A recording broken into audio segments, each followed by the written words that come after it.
There's nothing like the finish line at the end of a marathon, or maybe a 10 miler or a 5K. You've been running for a long time and you might be sore, but everyone's cheering you on. That extra encouragement gives even the most exhausted runners a little boost they need to run a little bit faster and complete the race. Social psychologists back in the 1800s took notice of this phenomenon. They wanted to know if people actually performed better whenever they were in front of an audience or with other people. Are you likely to shave off a few minutes of your time when you're running with other people?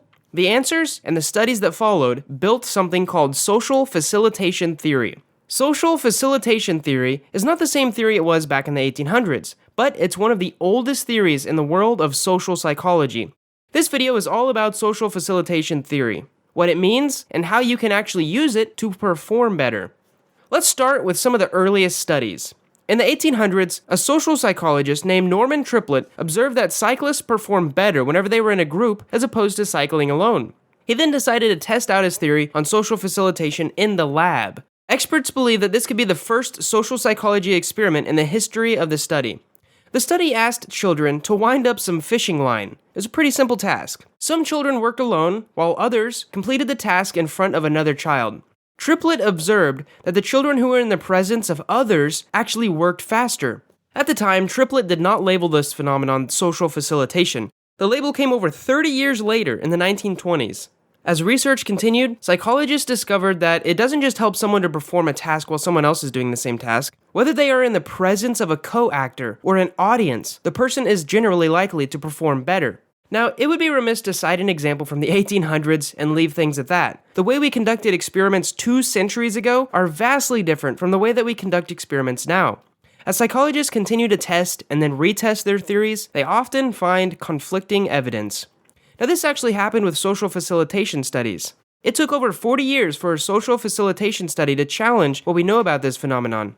In 1933, a psychologist named Joseph Pessin gave participants a list of words to memorize. Some completed the task in a group, while others did it alone. Now, if social facilitation theory were to kick in, people in the group would be able to recite more of the words that they had memorized, right? However, that's not what happened. The people who performed the task in a group actually did significantly worse than the people who were alone. The study went against the idea of social facilitation theory. But what does this mean for the work that Norman Triplett and other psychologists put into this idea? Now, let's talk a little bit about activation theory in regards to how it works with social facilitation.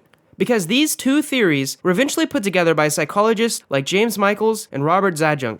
These two psychologists work separately, but together they help to form activation theory within the social facilitation phenomenon. Throughout their experiments, they found that the difficulty of the task influenced whether or not social facilitation took place. Here's where it gets interesting. If the task was easy, or if the participants were skilled in the task, they then performed better in the presence of others. This phenomenon is still known as the social facilitation. On the other hand, though, if the task was difficult, or maybe the people were unskilled in that task, they were then more likely to perform better whenever they were alone. Adding other people to the mix set them up to perform worse. This is actually known as social inhibition. Both social facilitation and social inhibition are discussed together under the general umbrella of social facilitation theory. I know it's a lot of words, but hopefully I can clear it up for you. Let's talk a little bit more about other factors that may influence performance. Because simply the presence of other people may not be enough to help you perform significantly better on a task. Psychologists have other theories about what motivates us, what influences us, and what actually helps us perform better. One idea is that the pressure of performing well for others affects our performance. If you've ever been scared to give a speech in front of an audience, you know exactly the type of pressure I'm talking about. For others, this type of pressure can actually be a good thing if you're skilled in public speaking. Now, the people in the audience may also have an influence on our performance. Statistically, teams win more games whenever they're playing at home. A theory is that one of these reasons they perform better is because they know and they appreciate more of the fans in the stand. Now, of course, the familiarity of the locker room and being close to family could also help players relax or focus more on the game. And lastly in this video, I want to touch a little bit on how you can use the social facilitation theory to help you succeed. Because there isn't one just recipe for success, but social facilitation theory helps us point us in the right direction. If you have a goal, try to experiment with the ways that co-actors or maybe an audience can help you get there. You could do something like join a running club or a bicycle club.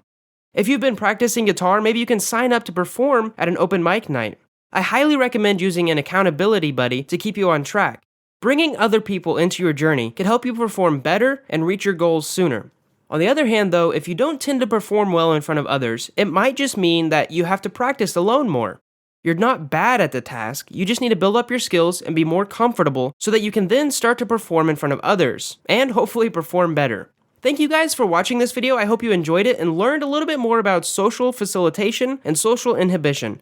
And if you have any questions, feel free to leave a comment below, or you can check out the rest of my videos in the social psychology playlist. I'll see you in the next one.